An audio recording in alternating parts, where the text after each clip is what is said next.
December 31 రాత్రి పూట పబ్బులకు వెళ్ళే యువత ఉన్నారు. డిసెంబర్ 31 యువత కూడా ఉన్నారు. దేవాలయాలకు వెళ్ళే యువత ఉన్నారు. దేవాలయాలకు వెళ్ళే యువత ఉన్నారు. పబ్బులకు వెళ్ళే యువత కూడా ఉన్నారు డిసెంబర్ 31. కాబట్టి ఎవరికి ఏది కావాలనేది యువత క్లారిటీగా ఉన్నారు. ఎవరో ఏదో చెప్తే డిబేట్ చేసేది కూడా అదే చెప్తున్నాను మొదటి నుంచి. అఘోరిని హైలైట్ చేయడానికి కాదు, ఇవన్నీ కూడా సమాజానికి ఎఫెక్ట్ పడుతున్నాయి. కాబట్టి ఇక్కడ సైక్రియాటిస్టులు గానీ, లీగల్ అడ్వైజర్లు గానీ, ఇక్కడ వీరు గానీ సనాతన ధర్మం ఎట్టిపోతుంది, ఇది తప్పుదో పట్టించడానికి యూత్ మంచి దారిలో వెళ్లాలని అడ్వైజర్ గురించి. స్పందన్ గారు, ఫైనల్ గా ఏంటంటే ఈ రోజు చూస్తున్న ఎంతో మంది యువత చూస్తున్నారు, యువత ప్రభావితం కాదు అని వారు అంటున్నారు. యువత ప్రభావితం అయ్యే అవకాశాలు ఖచ్చితంగా మెండుగా ఉన్నాయి. మీరు కూడా ఇందాక మాట్లాడడం జరిగింది, చెప్పడం జరిగింది. సో ప్రభావితం కాదు అంటే ఇప్పుడు ఒక మాస్, ఒక యుఫోరిక్ ఇది ఉంటుంది చూసారా, ఇంతమంది ఆయనకి ఫాలోవర్స్ ఇది చూస్తున్నారు. ఎందుకంటే ఒకప్పుడు అలాంటి ఒక ఇది క్రియేట్ చేశాడు అతను ఏదైతే టెంపుల్, ఏదైతే ధర్మం అని చెప్పి అతను చేసిన ఒక ప్రక్రియ ఏదైతే ఉందో, అతనికి మీరే అన్నారు చాలా ఫాలోవర్స్ అని, చూసారా అది ఎందుకు జరిగింది? అతను ఫస్ట్ ధర్మం ముసుగులో వేసిన ఒక ప్రయత్నం ఏదైతే చేశారో అందుకని చూస్తారు అతని గురించి. లేకపోతే ఎవరికి ఏం ఇంట్రెస్ట్ ఉంది? అతను ముందు ధర్మం అని చెప్పాడా? అదే కదా అతనికి బేసిక్ ట్యాగ్ లైన్. ఆ ట్యాగ్ లైన్ వాడుకున్నాడు కదా అతను. ఇప్పుడు అతను వాడుకున్నాడా లేదా అనేది మీరే చెప్పాలి. బిఫోర్ ఆఫ్టర్ మీరే చూపించండి. ఇక్కడ ఏంటంటే ఇక్కడ అతని గురించి ఎవరికి ఇంట్రెస్ట్ లేదు. ఇక్కడ బేసిక్ గా సమాజంలో ఇలాంటి కొన్ని రుగ్మతలు ఏవైతే వీళ్ళు ఇచ్చేస్తున్నారో, ప్రాపగేట్ చేస్తున్నారో, ఇది మంచి పరిణామం కాదు. తప్పకుండా కూడా ఇది ఒక నెగటివ్ ఎఫెక్ట్ ఉంటుంది. కాబట్టి ఈ రోజు మీరు మమ్మల్ని పిలిచారు. మమ్మల్ని ఎందుకు పిలిచారు ప్రత్యేకంగా? దీనివల్ల ఎటువంటి ఎఫెక్ట్ ఉంటుంది సమాజం మీద అన్నప్పుడు మేము అందుకే కూర్చొని ఇలాంటి ఎఫెక్ట్ డెఫినెట్ గా ఉండే అవకాశం ఉంది. కాబట్టి ఇప్పుడు ప్రభావితం అవుతారు. కాబట్టి మీరే అన్నారు ఇలా జరిగితే ఈజీ కదా, ఇదేదో బాగుంది కదా, ఇదేదో ఈజీగా డబ్బులు అని చేసే పెడుతున్నారు. ఖండిస్తున్నారు. ఈజీ ఏం కాదు. ఒక వ్యక్తి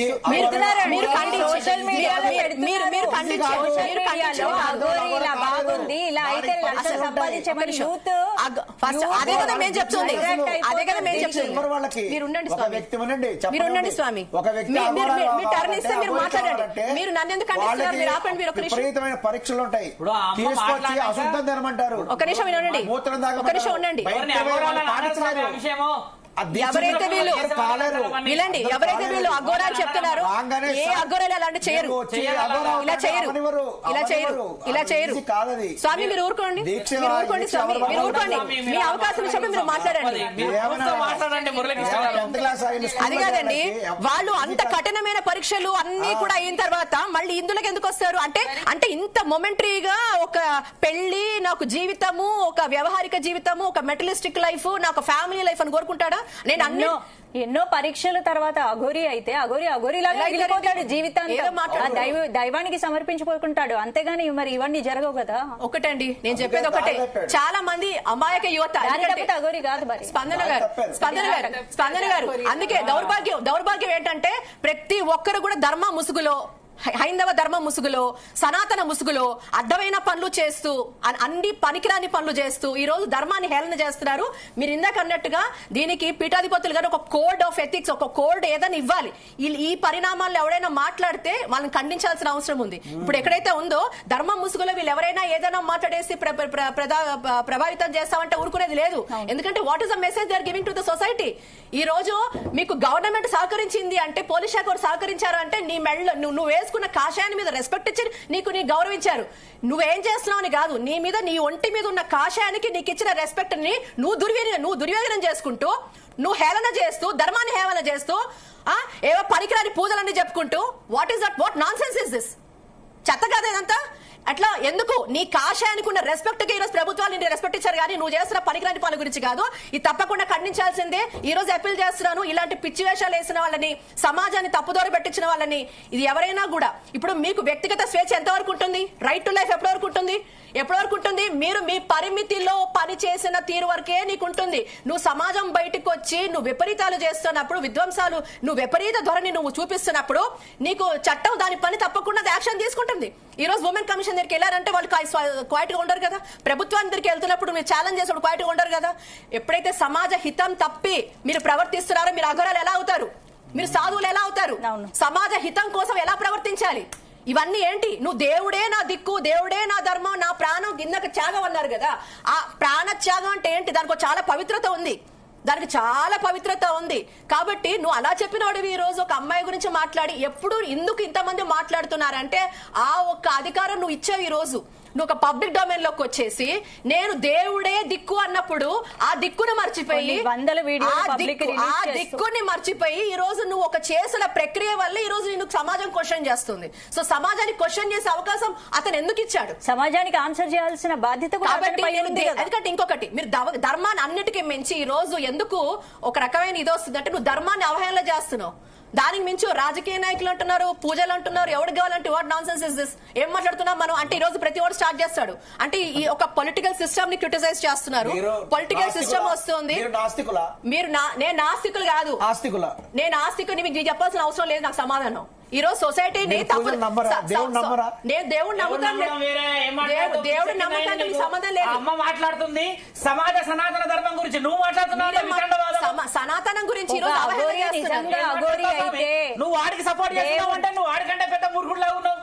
ఏం మాట్లాడుతున్నాను? నాస్తికురాలు ఏంటండి? ఇప్పటి వరకు పిలవండి. మీరు నాస్తికురాలను ఎలా అడుగుతారు?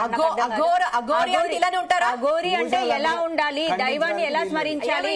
మీ జీవితంలో మీరు ఎన్ని దేవాలయాలను ఉద్ధరించారు చెప్పండి, ఎన్ని పూజలు చేశారు, ఏం చేశారు చెప్పండి మీరు. ఈ రోజు ఆయనకు తెలుసు మేము ఏం చేస్తున్నాం. ఈ రోజు ధర్మం గురించి మాట్లాడడం ఫ్యాషన్ అయిపోయింది. సనాతన ధర్మం గురించి మాట్లాడడం ఫ్యాషన్ అయిపోయింది. ధర్మం కోసం ఎంతమంది నిల్చుంటారు చెప్పండి? బెంగాల్లో చంపేస్తున్నారు అక్కడ హిందువులని.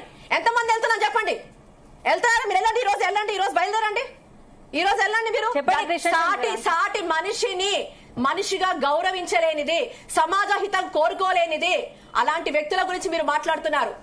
బెంగాల్లో అగ్గి రాలుతోంది అక్కడ. చెప్పండి, మాట్లాడిన దాని గురించి మీరు. ఇదే మన భాగ్యనగరంలో ఎన్ని ఆలయాలు ధూప దీప నైవేద్యాలు లేకుండా అల్లాడిపోతున్నాయి. ఇదే అర్చక స్వాములకు కనీసం వారికి భుక్తి లేకుండా ఎంతమంది అల్లాడిపోతున్నారు చెప్పండి. వాళ్ళ కోసం మీరు పాటుపడ్డారా? వాళ్ళ కోసం అని చేశారా? మీరు కేవలం బ్రాహ్మణ సమాజం యొక్క పేరు పెట్టుకొని మీరు అవహేళన చేస్తున్నారు బ్రాహ్మణత్వాన్ని. తప్పు. అండ్ మీరు ఆస్తికులా నాస్తికులా మీరెవరండి నన్ను క్వశ్చన్ చేయడానికి? ఆస్తికులా నాస్తికులా ఏంటి? ఒక అఘోరా అనే పేరు చెప్పి మన ధర్మాన్ని అవహేళన చేస్తుంటే మీరు ఎట్లా ఎంకరేజ్ చేస్తున్నారు వారిని? ధర్మాన్ని అవహేళన చేస్తున్నారు. నువ్వు ఎంకరేజ్ చేస్తలేను అని అనడానికి అర్హత లేనే లేదు. ఏం మాట్లాడుతున్నావాడా? ఇప్పుడు మీరు ఒక ప్రూఫ్ తో లేకుండా మాట్లాడుతున్నారు కదా, మీరు కూడా చూడమ్మా. ఒక నిమిషం ఏమన్నారు?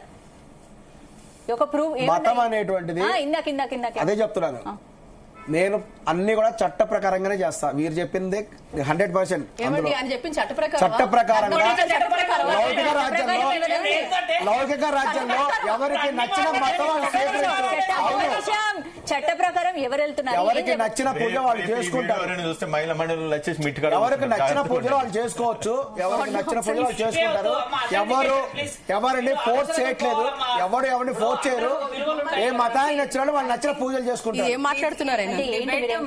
నేను ఎంకరేజ్ చేయట్లేదు, డిస్కరేజ్ కూడా చేయట్లేదు. ఎవరికి నచ్చిన పూజలు వాళ్ళు చేసుకుంటారు. మత స్వేచ్ఛ ఉంది మన దేశంలో. నేను సపోర్ట్ ఏం చేయట్లేదు, నేను అఘోరిని సపోర్ట్ చేయట్లేదు. దారి తప్పిందని కూడా చెప్తున్నాను. అఘోరాలలో ఉంటారండి, అలాంటి వాళ్ళు ఉన్నారు కాబట్టి ధర్మం ఎటుపోతోంది? ఎందుకు పద్ధతిగా ఉండాలి, ఒళ్ళు దగ్గర పెట్టుకొని ఉండాలి, పిచ్చి పిచ్చి మెసేజ్లు ఎందుకు ఇస్తున్నారు? ఇలాంటి వాళ్ళని ప్రశ్నిస్తోంది. సనాతన ధర్మాన్ని కాపాడాలని అనేక మార్గాలుగా అనేక మంది అనేక రకాల ప్రయత్నాలు చేస్తున్నారు. ఆయన ప్రయత్నం ఎవరి మార్గంలో వాళ్ళు ప్రయత్నం చేస్తున్నాడా? శ్రీనివాస్ స్వామి క్లారిటీ ఒకసారి ఆయన చెప్పండి. ఆయన ఆస్తి కూడా నాచి కూడా చెప్పండి.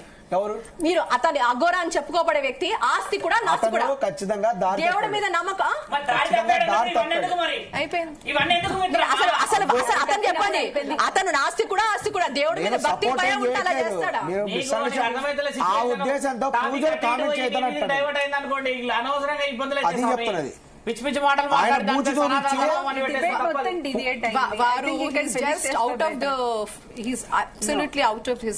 మీరు యాంకరింగ్ ఏందమ్మా? మీరు పిలిచే సమయానికి ఒక అఘోరా తత్వము, సాధు తత్వము, ధర్మము, సనాతనము మీకు మొదట అవగాహన లేక ఈ వ్యవహారాలన్నీ మాకు ఎవరిని పిలుస్తారమ్మా మీరు అడగడానికి? ఆవిడ దేవాలయాల పోరాటం, ఈయన న్యాయవాది, ఈయన ఒక గురుతత్వంలో ఉన్న పురోహితుడు, ఆవిడ ఒక న్యాయవాది, నేను ఒక సాధువును కదా. మాట్లాడిన దాంట్లో ధర్మం కనబడాలి కదా. నువ్వు మాట్లాడుతుందన్న దాంట్లో ధర్మమా కాదా అధర్మమా కాదా జస్టిస్ చేసుకునేది యాంకర్స్ ఉండదా? మీకు పిలిపించేసేసి సంవత్సరం నుంచి నానా సంఖ్యలు నాగేసి ఒక పేపర్ తీసుకొస్తే ఈయన గారు వచ్చేసి 1000 కోట్లు ఉన్నాయని అంటాడు. అక్కడ ఏందమ్మా ఈ సనాతన అరికట్టాలి ఇమ్మీడియట్లీ. ఒక యాంకర్ లాగా నువ్వు ప్రూఫ్ ఏదైనా అడగాలి. ఆయన గారు ఎక్కడ ప్రూఫ్స్ అని అడుగుతున్నాం. ఏమున్నాయి ప్రూఫ్స్? మరి అన్నిటికీ ప్రూఫ్స్ ఉన్నాయి, వీడియోస్ ఉన్నాయని చెప్తున్నాడు. నేను నైట్ కూడా మీ యాంకర్ ఏమడిగాను, అయ్యా ఎవరెవరు వస్తున్నారు చెప్పండి అని చెప్తే ఇలా ఇలా అన్నందుకు వచ్చాం కదా. ఇక్కడ ఏమైతుంది తెలుసా, మీ పిఆర్పి కోసమో టీఆర్పీ కోసమో మాకు మధ్యలో గొడవ పెట్టినట్టు అవుతుంది. కానీ సనాతన ధర్మాన్ని కాపాడినట్టుగా ఉంటుంది. అది కాపాడాల్సింది అదే చెప్తా, కాపాడాల్సిందే చెప్పినప్పుడు మరి ఇలాంటి వాళ్ళు మధ్యలో అలాంటి వాళ్ళు ఉంటే మీరు అందరు ఉన్నారు కదా ఖండించడానికి. మీరందరూ త్రిశూలం పట్టుకొని వచ్చారు, మీరేం కాపాడేది ఇంకెవరు కాపాడట్లేదా? అందరూ కాపాడతారు, ఎవరి మార్గంలో వాళ్ళు కాపాడుతున్నారు. సపోర్ట్ సపోర్ట్ చేయట్లేదు, నేను సపోర్ట్ చేయలేదు నేను. కారు ఉన్నది, కాలిపోతుంది, వస్తుంది పోతుంది, 3 కోట్లు చెక్ ఇచ్చినావు. వాళ్ళ పేరెంట్స్ పిలిపించి పని చెప్పిస్తా. వాళ్ళు సాయంత్రం రేపు పిలిపిస్తా, అప్పుడు మాట్లాడు. వాళ్ళ బ్రదర్ ని పిలుపు, వాళ్ళ బ్రదర్ ని పిలుపు. ఎందుకు చెప్పాడు? ఎందుకు స్టేట్మెంట్ ఇచ్చాడు? వాళ్ళ బ్రదర్ చాలా జాగ్రత్తగా ఉండాలమ్మా, చాలా మంది చూస్తారు పాపం. అందుకే చెప్తున్నాను నేను, ఇది అఘోరిని ఎంకరేజ్ చేయడానికి కాదు. ఎందుకండి ఎక్కడ ఎంకరేజ్ చేశారు? ఎవరు ఎంకరేజ్ చేశారు? నలుగురు ఖండించారు, ఎక్కడ ఎంకరేజ్